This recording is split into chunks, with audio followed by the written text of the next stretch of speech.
Usted recordará, porque se lo hemos platicado, el presidente de México ordenó una comisión de la verdad eh, para investigar crímenes del pasado. Es una comisión para la verdad y la justicia para investigar crímenes cometidos entre 1965 y 1990. Esta comisión está presentando su informe, el informe después de, cuando se está terminando el sexenio, es su informe más importante, se dio a conocer y trae confirmaciones. Es importante lo que trae muchas confirmaciones de asuntos que no se habían dicho con todas sus letras y que pues ahora se dicen después de un trabajo arduo de años, se pueden decir. La primera gran conclusión es que fue el Estado. Es la conclusión que refuerza el informe final del Mecanismo para la Verdad y el Esclarecimiento Histórico de los hechos ocurridos entre 1965 y 1990. Los documentos modifican toda la narrativa sobre el episodio catalogado como guerra sucia y pone énfasis en que hace falta que el Estado, en todos sus niveles, asuma su responsabilidad por la política de exterminio que afectó a miles y miles de personas en el tiempo. Sí, 8,597 víctimas.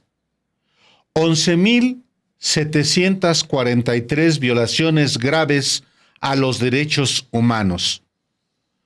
46 masacres con al menos 385 víctimas mortales. 123,034 personas forzadas a abandonar sus casas y territorio. Muchas más personas desaparecidas. Ese es el saldo que dejó la etapa de violencia del Estado contra mexicanos en el periodo que va de 1965 a 1990 y que tuvo efectivamente como principal perpetrador al Estado mexicano. Estamos hablando, Alejandro, haciendo paréntesis, el periodo de presidentes que va de Gustavo Díaz Ordaz, pasando por Luis Echeverría Álvarez, José López Portillo, Miguel de la Madrid, Carlos Salinas de Gortari. Hasta Carlos Salinas de Gortari. Es ese. Es un periodo de estos presidentes en los que se recrudecieron las violaciones graves del Estado mexicano, de los gobiernos del PRI y de sus aparatos represivos contra mexicanos. Entre los hallazgos que se tuvieron, que tuvo la comisión, el Mecanismo para la Verdad y el Esclarecimiento Histórico de los hechos ocurridos entre 1965 y 1990, está una nueva arista, nos cuenta en este texto la compañera Daniela Barragán, que engrosa la narrativa sobre lo que ya se conoce de ese episodio que suele estar relacionado con la violencia contra estudiantes o integrantes de grupos de guerrilla urbana y rural, ya que se encontró evidencia de que el Estado volcó su fuerza no solo contra hombres jóvenes, guerrilleros combatientes. Entre las víctimas de violaciones graves también estuvieron niños, niñas, adolescentes, mujeres, personas adultas mayores, indígenas, afromexicanas, sexodiversas, de hecho, comunidades enteras. ¿Sobre quiénes, los perpetradores?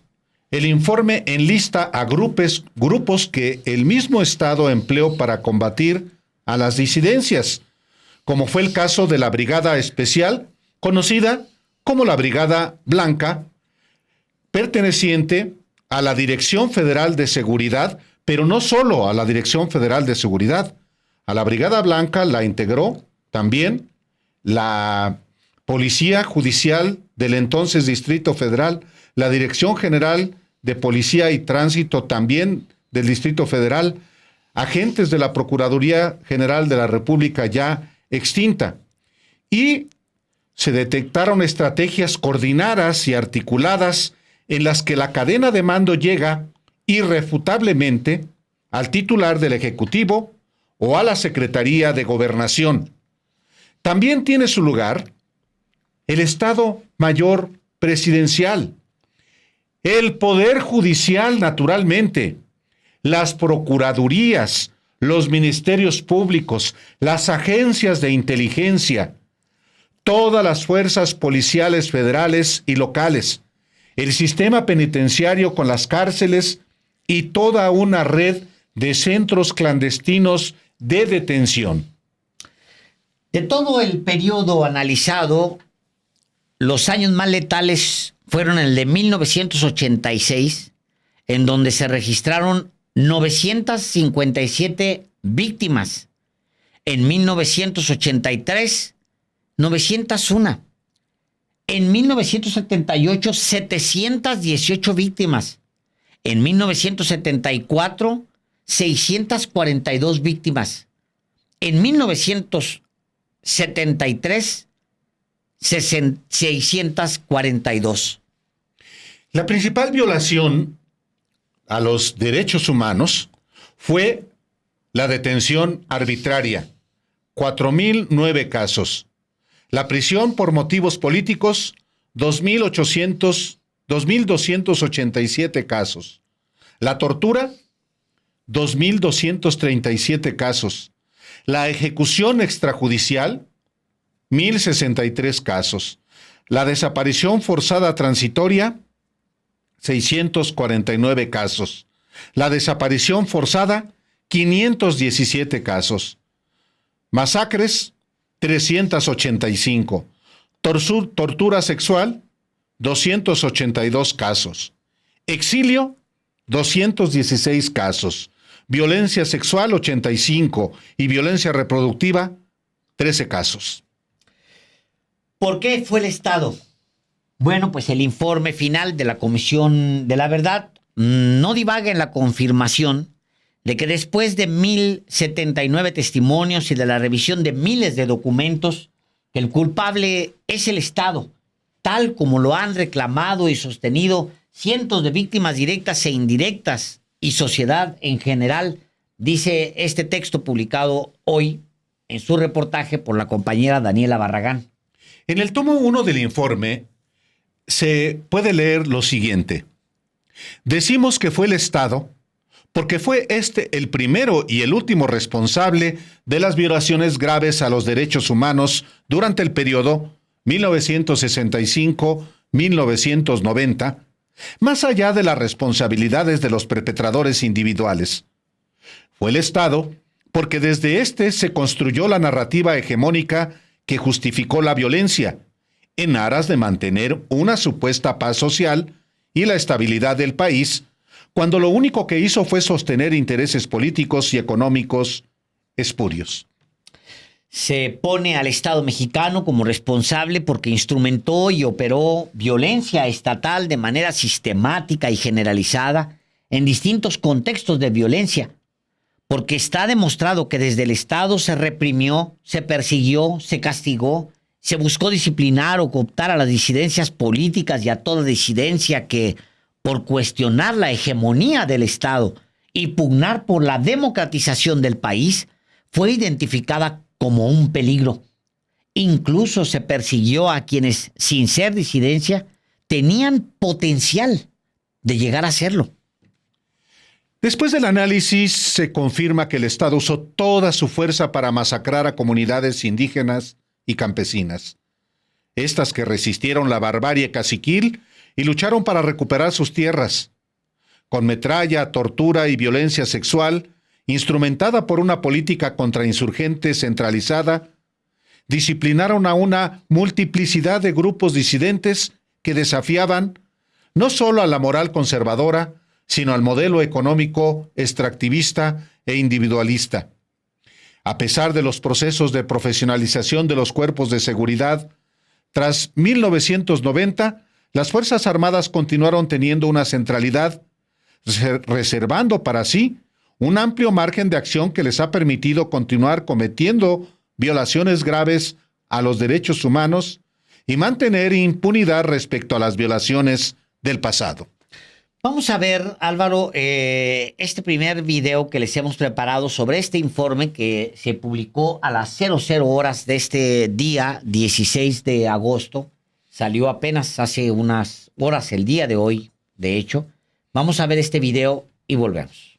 8.594 víctimas, 11.743 violaciones graves a derechos humanos, muchas más personas desaparecidas. Ese es el saldo que dejó la Guerra Sucia en México, el episodio que se extendió de 1965 hasta 1990 y que tuvo como principal operador al Estado. Cada gobernador, cada corporación policial, cada mando militar terminó por interpretar qué o quién era un comunista, quién representaba una amenaza, cómo había que reprimir a las disidencias, disciplinar a la población y garantizar una gobernabilidad autocrática para la permanencia del régimen político de partido único, sostiene el informe final del Mecanismo para la Verdad y el Esclarecimiento Histórico. En esos años, cientos de personas desde Chiapas hasta Chihuahua, de Oaxaca a Sinaloa, de Nuevo León a Guerrero y de Jalisco a la Ciudad de México, fueron víctimas de una intervención deliberada del Estado para hacer frente a algo que les significaba un problema. Para erradicar lo que ante sus ojos era un error, cometieron actos de detención arbitraria, metieron a prisión a personas por asuntos políticos, hubo desaparición forzada, ejecuciones extrajudiciales, masacraron, torturaron, violaron y obligaron al desplazamiento forzado interno. Se documentaron violaciones de derechos humanos cometidas de manera masiva en un marco de impunidad, pero entre los hallazgos está una nueva arista que engrosa la narrativa sobre lo que ya se conoce de este episodio, que suele estar relacionado con la violencia contra estudiantes e integrantes de grupos de guerrilla urbana y rural, ya que se encontró evidencia de que el Estado volcó su fuerza no solo contra hombres jóvenes guerrilleros combatientes. Entre las víctimas de violaciones graves también se encontraron niños, niñas, adolescentes, mujeres, personas adultas mayores, indígenas, afromexicanas, sexodiversas y comunidades enteras. Son al menos 11 conjuntos de víctimas que estaban invisibilizadas, bajo la idea de que la política de violencia se aplicó exclusivamente a miembros de organizaciones político-militares, de militantes de movimientos estudiantiles y sindicalistas. Ahora, la gama de víctimas abarca a comunidades campesinas, indígenas y afromexicanas, contra quienes militaron en los movimientos urbanos populares, contra comunidades violentadas por oponerse a políticas de desarrollo, contra disidentes político-partidistas, contra personas de la comunidad sexodiversa, contra periodistas, contra refugiados en la frontera sur de México, contra habitantes de zonas en las que se llevó a cabo el combate al narcotráfico, contra personas marginadas y criminalizadas por alguna condición de vulnerabilidad, contra personas que formaron parte de alguna disidencia religiosa e incluso violaciones graves cometidas contra miembros de las propias Fuerzas Armadas y policiales a manos de sus propios mandos. Sobre los quienes, los perpetradores, el informe enlista a grupos que en el mismo estado empleó para combatir a las disidencias, como fue el caso de la Brigada Especial conocida como Brigada Blanca, perteneciente a la Dirección Federal de Seguridad. Detectaron estrategias coordinadas y articuladas en la que cada cadena de mando llega irrefutablemente al titular del Ejecutivo o a la Secretaría de Gobernación. Y también está el Ejército, que es calificada por los investigadores como la institución perpetradora por autonomacia. Esto es así no solo porque las Fuerzas Armadas hayan sido las responsables directas de gran parte de las atrocidades cometidas durante el periodo, sino porque éstas construyeron uno de los pilares ideológicos de un régimen presidencialista que se presentó ante la sociedad como civil, desmilitarizado y revolucionario, en el que el poder castrense estaba estrictamente subordinado al poder civil y carecía de cualquier injerencia política. También tiene tiene su lugar el Estado Mayor Presidencial, el Poder Judicial, las Procuradurías, los Ministerios Públicos, las agencias de inteligencia, todas las fuerzas policiales federales y locales, el sistema penitenciario con las cárceles y toda una red de centros clandestinos de detención. De todo el periodo analizado, los años más latentes fueron de 1986, en donde se registraron 957 víctimas, en 1983, 901, en 1978, 718, en 1974, 642 y en 1974 con 642 víctimas. La principal violación fue la detención arbitraria, la prisión por motivos políticos, tortura, ejecución extrajudicial, desaparición forzada transitoria, desaparición forzada, masacre, tortura sexual, exilio, violencia sexual y violencia reproductiva. En el apartado de propuestas y recomendaciones, la Secretaría de la Defensa Nacional queda con varias tareas por atender. La comisión le pide, primero, realizar un reconocimiento público de su responsabilidad en la comisión de graves violaciones a los derechos humanos en los contextos señalados en este informe, asegurar que los máximos responsables de las violaciones a derechos humanos de este periodo no se le rindan honores ni al interior ni al exterior de la institución, y no perseguir, hostigar, amedrentar ni investigar a civiles, especialmente a personas involucradas en acciones sociales, sindicales, campesinas, estudiantiles o que expresen su opinión públicamente sobre acciones políticas, las fuerzas civiles y las fuerzas armadas. Al Ejecutivo Federal le recomiendan pedir disculpas públicas y el reconocimiento de la responsabilidad del Estado, establecer un Día Nacional en conmemoración de las víctimas de la violencia estatal de 1965 a 1990, la creación del Centro Nacional de Memorias para los Derechos Humanos, el levantamiento de memoriales, cambio de nombres de espacios públicos con base en la lista de perpetradores incluidas en el informe y, sobre todo, el reconocimiento a las víctimas. Es indispensable que la institución correspondiente establezca y mantenga un mecanismo ágil y de fácil acceso para que las víctimas de este periodo puedan ejercer sus derechos, especialmente a la verdad, la justicia y la reparación integral del daño.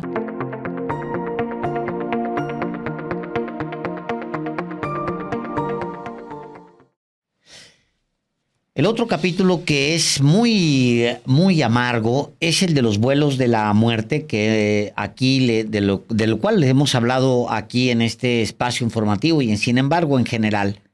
El Mecanismo para la Verdad y el Esclarecimiento Histórico consigna en su informe final más detalles de esto que se llama los vuelos de la muerte, que hasta ahora eran poco conocidos.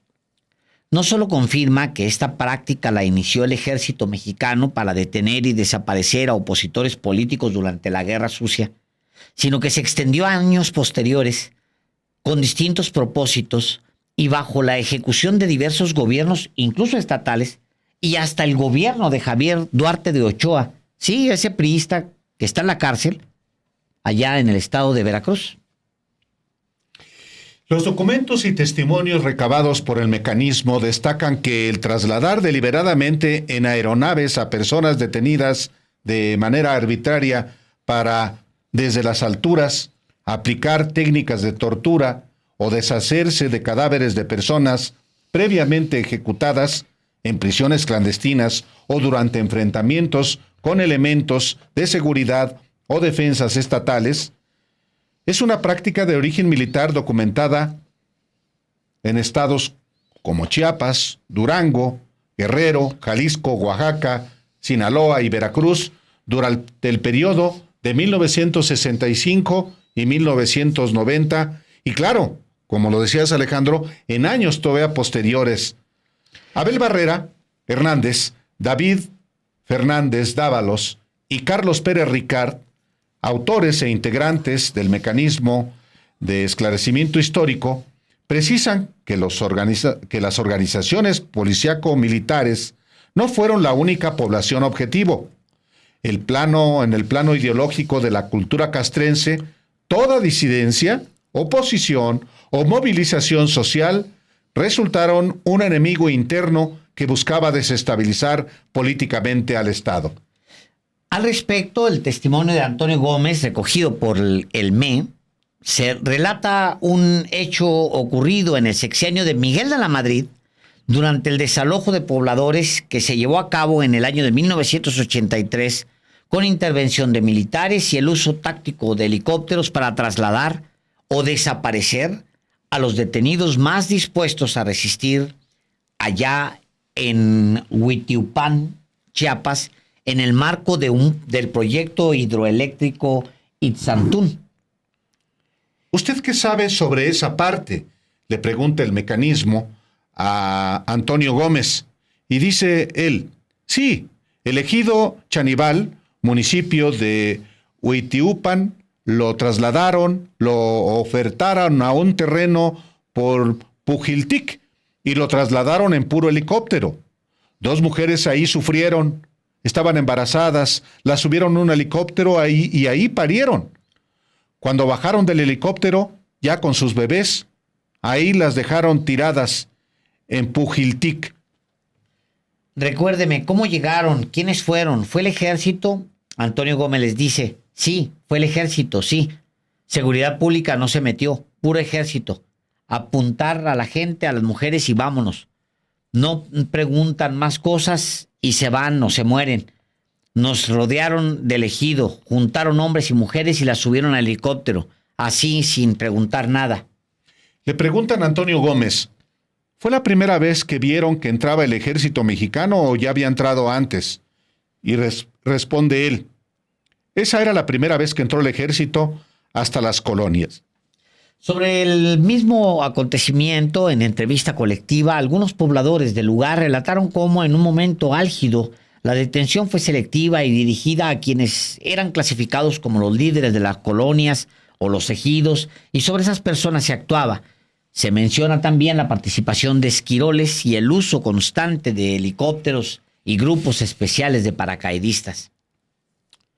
Le pregunta el mecanismo: hablaba el señor Enrique de un helicóptero. Ahora responde Francisco Arcón Mendoza en estas entrevistas: es que los helicópteros eran varios helicópteros porque podían aprender a un campesino en tal lugar, otro en tal lugar. El helicóptero se cae en cualquier campo, entonces llevan sus paracaidistas y los pescaban, los agarraban y los subían a los líderes porque había también intereses de algunos campesinos indígenas. Esos son los traidores que les llamamos nosotros, y a esos les decían: ¿dónde vive fulanito?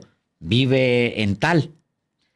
El informe refiere que unos años más adelante, el 11 de noviembre de 1989, el poblado de Ceballos, ubicado en el municipio de Mapimí, en Durango, fue ocupado también por parte de elementos antinarcóticos de la Policía Judicial Federal con base en el estado de Chihuahua, como parte de las investigaciones por un enfrentamiento sucedido el 6 de noviembre en Ciudad Camargo entre judiciales y la banda de narcotraficantes liderada por José Amador Livario. El documento describe que en esa ocasión 15 camionetas que transportaban media centena de agentes llegaron a Ceballos, asaltaron los negocios y se apostaron en la plaza principal, a donde llevaron detenidos a 300 pobladores sin importar edad o género, a quienes colocaron boca abajo. Toda persona que pasaba por la plaza fue conducida con insultos, y quienes cuestionaban la acción recibían golpes. En el hotel llamado La Troje fue detenido el señor Alfonso Willes González, su ayudante y 5 huéspedes. Lo mismo sucedió con tiendas y otros negocios. Al caer la noche se retiraron los agentes llevando detenidas 7 personas: Luis Alfonso Willes y su empleado José Aguilera, Roberto García Bustillos, dueño de la tienda La Mexicana, y su empleado Cobos Rivera, Luciana Cardoso y Demetria Agüero, dueñas de una fonda, y José López Berumen. El martes 14 de noviembre las 2 mujeres fueron liberadas y hablaron del trato a los detenidos, quienes fueron llevados a la cárcel municipal de Parral, Chihuahua. Al paso de los días, el 19 de noviembre, los demás detenidos aquella ocasión en Ceballos fueron puestos en libertad, menos Willes González. Su esposa tramitó un amparo, pero tampoco fue respetado. Además, le impidieron que un doctor atendiera a su esposo, al que aseguró le habían introducido agua mineral con chile y cloralex por la nariz, al grado de que ya no puede hablar, además de tener pies y manos hinchados porque se ha colgado de un helicóptero en pleno vuelo. El informe del mecanismo, que se apoya de testimonios y documentos, retoma lo escrito por Gerardo Alarcón Campos en su tesis de licenciatura Violencia y Resistencia, la guerrilla en Veracruz en 1970-2016, tesis de licenciatura. De acuerdo con su opinión, estas prácticas también ocurrirá en los años más próximos en la zona conocida como la Barranca de Aurora, municipio de Emiliano Zapata, Veracruz, durante el periodo de gobierno de Javier Duarte de Ochoa entre el año 2010 y 2016. Dice este trabajo, la propia Fiscalía del Estado de Veracruz anunció el descubrimiento de restos humanos en la Barranca de la Aurora. Los cuerpos localizados en la Aurora eran diferentes a los encontrados en otros cementerios clandestinos en la entidad. Estos no estaban enterrados, ni incinerados o disueltos en ácido. Los cuerpos estaban al aire libre, desperdigados por el fondo de la barranca, en avanzado estado de descomposición, devorados por los opilotes que en parvada daban vueltas por encima de la barranca, atraídos por el olor a muerte. Las ramas de los árboles aledaños estaban rotas y algunas tenían pedazos de ropa atoradas en ellas, lo que indicaba que esos cuerpos no ingresaron a la barranca por vía terrestre, sino que habían sido arrojados desde las alturas. Al respecto, agrega el informe, en el año 2018 serían detenidos 19 integrantes de la Secretaría de Seguridad Pública al mando de Arturo Bermúdez Zurita y como parte de un grupo especial clandestino de la policía denominado Los Fieles, quienes identificaban que en la Barranca La Olímpica, los helicópteros arrojaban los cuerpos de personas jóvenes detenidas de manera arbitraria por sospecha de participar en actos ilícitos de tráfico de drogas en el estado. Eso acaba de pasar, Álvaro. Vamos a ver este video que preparó nuestra compañera Guadalupe Fuentes y volvemos. El Mecanismo para la Verdad y el Esclarecimiento Histórico revela en su informe final más detalles de los llamados vuelos de la muerte que hasta ahora eran desconocidos. No solo confirma que esta práctica la inició el ejército mexicano para detener y desaparecer a opositores políticos en el periodo de 1975 a 1981. También revela que esto no terminó con la Guerra Sucia, sino que se extendió en años posteriores con distintos propósitos, como el silenciar a comunidades que se oponían a megaproyectos, y bajo la ejecución de diversos gobiernos estatales como el de Javier Duarte de Ochoa en Veracruz. Lo que en este informe asienta el MEG es que precisamente los vuelos al mar o vuelos de la muerte deben considerarse una táctica de origen militar de carácter extendida y continuada que ha sido ejecutada de distintas maneras, en distintos momentos y con distintos propósitos, según el plan u operación de la que se tratase, pero invariablemente implementada por elementos de seguridad y defensa estatales que cierra el circuito de detención-desaparición. Se lee en un fragmento del apartado 10, volumen 2 del informe final del MEG. Los documentos y testimonios recabados por el mecanismo, que presentó su informe final el viernes 16 de agosto, luego de su creación en octubre de 2021 por decreto presidencial, destacan que al trasladar deliberadamente en aeronaves a personas detenidas de manera arbitraria para desde las alturas aplicar técnicas de tortura o deshacerse de cadáveres de personas previamente ejecutadas en prisiones clandestinas o durante enfrentamientos con elementos de seguridad o defensa estatales, es una práctica de origen militar documentada en estados como Chiapas, Durango, Guerrero, Jalisco, Oaxaca, Sinaloa y Veracruz durante el periodo de 1965 a 1990 y en años posteriores. Abel Barrera Hernández, David Fernández Dávalos y Carlos Pérez Ricard, autores e integrantes del MEG, precisan que las organizaciones político-militares no fueron la única población objetivo. En el plano ideológico de la cultura castrense, toda disidencia, oposición o movilización social resultaron un enemigo interno que buscaba desestabilizar políticamente al Estado. Al respecto, el testimonio de Antonio Gómez, recogido por el MEG, relata un hecho ocurrido en el sexenio de Miguel de la Madrid durante el desalojo de pobladores que se llevó a cabo en el año de 1983, con intervención de militares y el uso táctico de helicópteros para trasladar o desaparecer a los detenidos más dispuestos a resistir en Huitiupán, Chiapas, en el marco del proyecto hidroeléctrico Itzantún. El informe del mecanismo, que se apoya de testimonios y documentos, retoma lo escrito por Gerardo Alarcón Campos en su tesis de licenciatura Violencia y Resistencia, la guerrilla en Veracruz 1970-2016, tesis de licenciatura. De acuerdo con su opinión, esta práctica también ocurría en los años más próximos en la zona conocida como la Barranca de Aurora, municipio de Emiliano Zapata, Veracruz, durante el periodo de gobierno de Javier Duarte de Ochoa.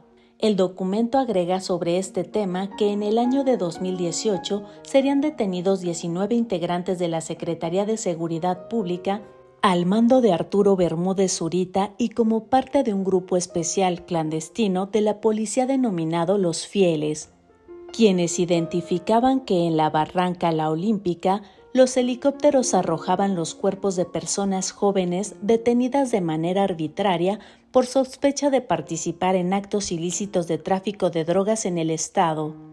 El informe del mecanismo concluye sobre los vuelos de la muerte que la amenaza de ser lanzados desde los helicópteros era una constante. El fin era amedrentar y doblegar la voluntad de las personas detenidas y que accedieron a los deseos de sus captores.